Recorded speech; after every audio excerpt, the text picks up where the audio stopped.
维修平台到底有多黑？电工师傅，对于你们电工315晚会被曝收费贵，你有什么看法？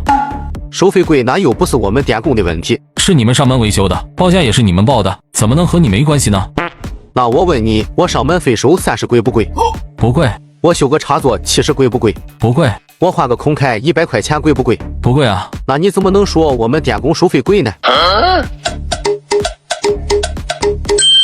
不对，你说的价格不对。我记得上门费是100，修个插座是150，换个空开是250，这才是真实情况吧？我是说我拿到手的维修费就这么多，其他的钱都是维修平台拿了，凭啥让我们电工来背锅？